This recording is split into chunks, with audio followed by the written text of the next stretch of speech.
14 તારીખે પેરેન્ટ્સ અમારી પાસે સ્કૂલમાં આવ્યા હતા અને એવી રજૂઆત કરી કે બાળક બીમાર હોવાથી અમૃતા હોસ્પિટલની અંદર અમે લઈ ગઈએ. તો અમૃતા હોસ્પિટલનો રિપોર્ટ આવેલો કે ભાઈ ઉનાળામાં બાળક પાણી ઓછું પીવે છે તો એને યુરિન ઇન્ફેક્શન છે. પણ તેમ છતાંય પેરેન્ટ્સનો એવો આગ્રહ હતો કે ભાઈ તમે 11 તારીખને સીસીટીવી બતાવો. તો અમે બાળક જ્યારથી એન્ટર થાય છે અને બહાર નીકળે છે ત્યાં સુધીના તમામ સીસીટીવી પેરેન્ટ્સને બતાવેલા અને એમાં ક્યાંય પણ બાળકની શારીરિક ઈજા કરતા નથી એવું માલુમ પડે એટલે આ આક્ષેપ સદંતર પાયામાં છે.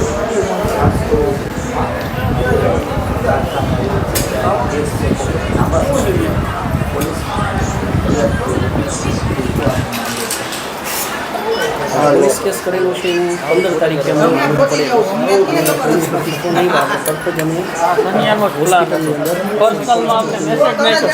રજૂ કરેલા હતા.